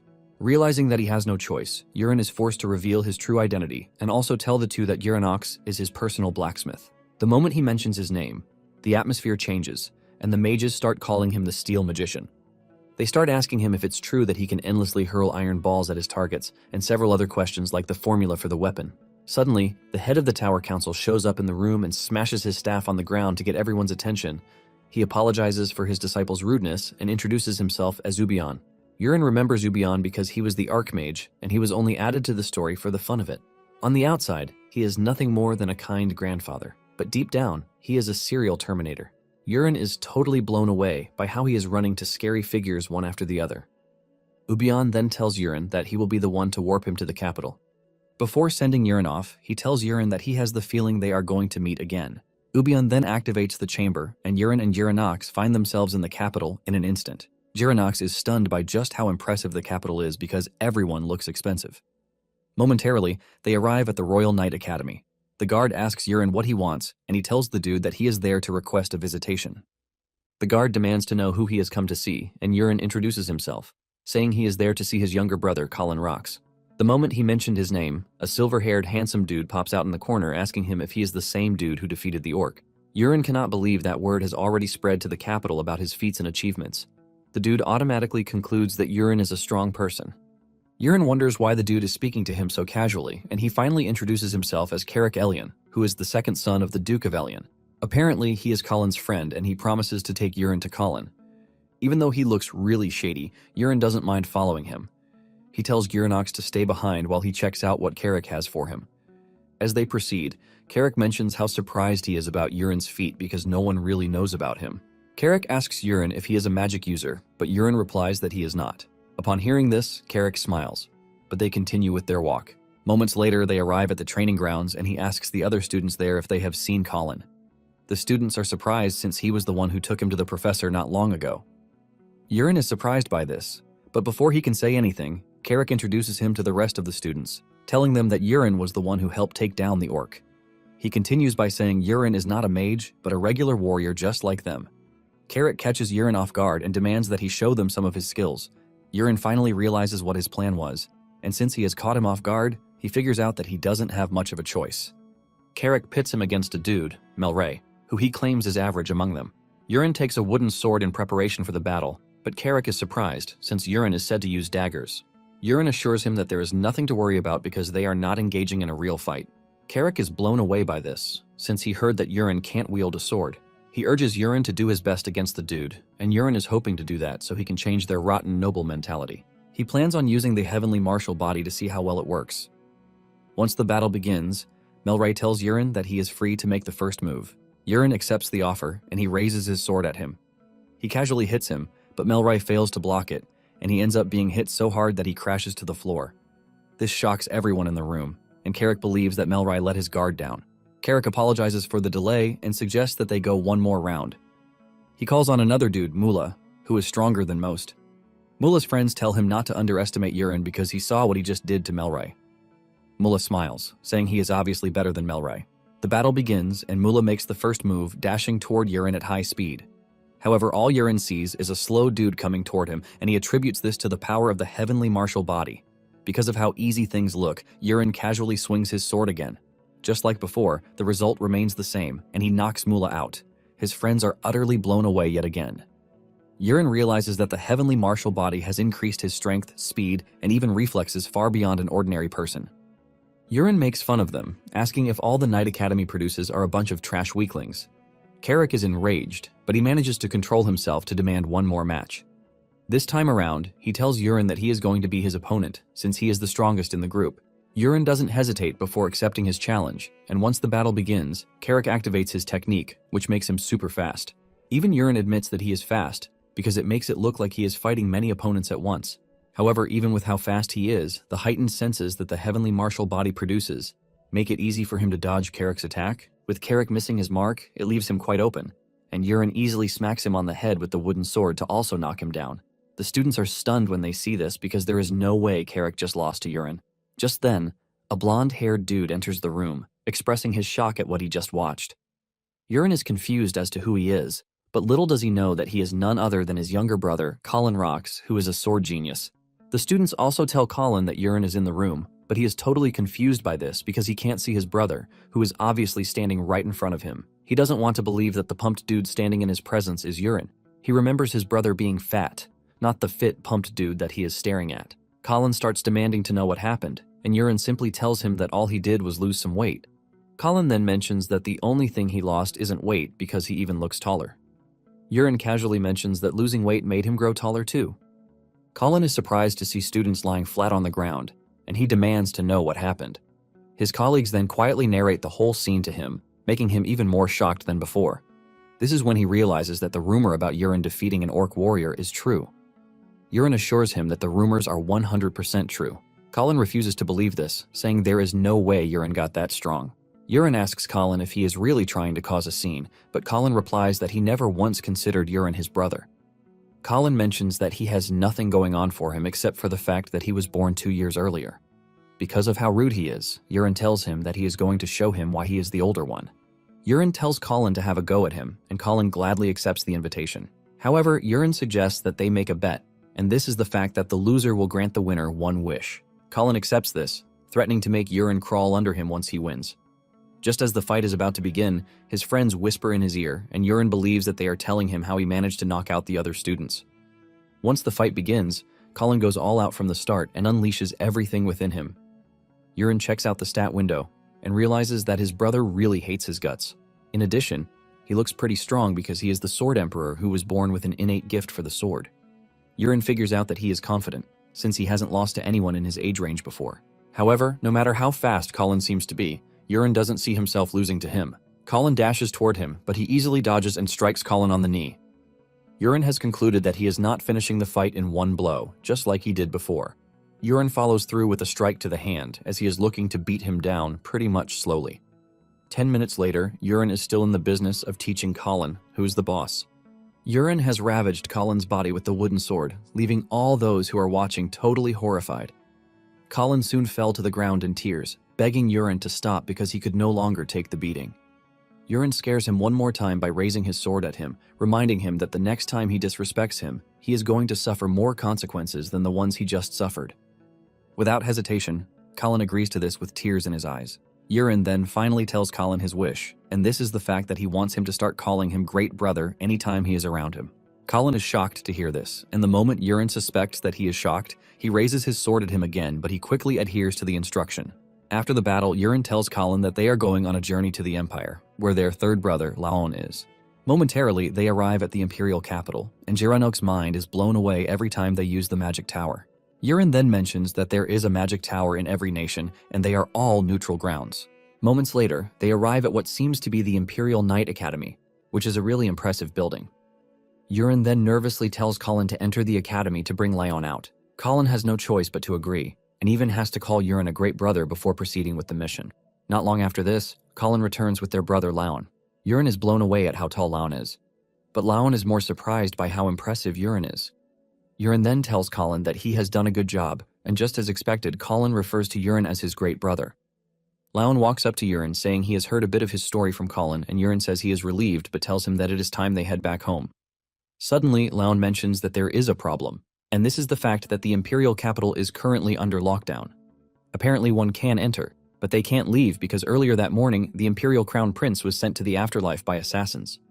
This leaves Urine ultimately shocked and trapped at the same time because he knows what's coming. Urine tries to rack his brain, but doesn't remember any part where the prince died. Laon explains that the Crown Prince was assassinated at dawn, and it dawns on Urine why there were soldiers everywhere when he was coming to the academy. Urine wonders about the possibility of this, and who could have even done it in the first place. Laon narrates that he heard rumors about the Crown Prince's fiancée, a princess from another kingdom. It turned out that the prince invited her to his training session to show her how proficient he is. After he is done showcasing his talent to the princess, he walks toward her, but suddenly a stone spike emerges from the ground, impaling the prince, and ultimately sending him to the afterlife. Colin hears this and mentions that this is an act of sorcery. Apparently, it is forbidden to even use magic in the royal palace, and Laon says that knowing how this happened is why the tower masters from the Mage's Tower were all summoned to the palace. It is nothing but chaos in the capital, and Urine just found himself in it. Colin is extremely shocked that the Crown Prince died right in his palace, and to make it worse, it was in front of his fiancée. When Urine learned that it was a spike of stone, he quickly figured out who did it. Basically, the group behind it will soon rampage across the continent, using the prince's assassination as a stepping stone. However, Urine wonders why this is happening so early because it is supposed to happen midway through the story. He starts wondering if the plot has been twisted and brought forward, but this leaves him scared because he and the protagonist still need more time to actually tap into their potential. Nonetheless, he believes that obtaining the heavenly martial body is going to come in clutch. Urine then asks his brothers where they can get the best inn in the capital. Laon mentions Dragon's Tear and Giant's Faith, and Urine goes for Dragon's Tear. Urine tells subordinates to wait for him at the inn, while he tries to find a way to get them out of the capital. Laon asks Urine where he is headed, and he reveals that he is leaving to catch up with an old friend. His brothers are shocked to hear this, and they ask when Urine started having friends in the capital. Moments later, Urine arrived at Flamberge, a bar that is only open to noble members. Urine hides somewhere to wear the outfit he had earlier prepared, and once he is done, he summons Agnes. He tells Agnes to help disguise his face, and Agnes is surprised that Urine knows she can do something like that. Urine smiles nervously, saying it was nothing but a hunch. Agnes is left in shock, but before she gets down to drilling him, she asks him who he wants to look like. Urine looks around, and he spots a noble leaving the bar. He tells Agnes to make him look like the noble, and Agnes gets down to business. She transforms into her liquid form and covers Urine's face to transform him into the desired target. The guard is shocked to see the noble Baron Vere back again. Urine, now in Vere's appearance, plays along, saying he had the intention of leaving, but he suddenly got the urge to drink again. The guard believes him and urges him not to overdrink. Urine heads into the bar, and the waiter also expresses his shock that Vere is back again. Urine tries to act cool by telling the waiter to give him the same drink that he was having before. Once the waiter believes this, Urine figures out that his infiltration is already successful. He then focuses his energy on his super hearing to hear what the people of the bar are talking about. The first few minutes are nothing but rambling and complaints, with nothing useful that he can use. Just then, Urine hears a drunk girl talking about how she killed her lover, and this immediately catches his attention. The waiter comforts the lady, telling her that she is going to find someone better. Urine then tries a telepathic message with the girl. He gets into her head, asking her if she had fun with the crown prince. The girl freaks out when she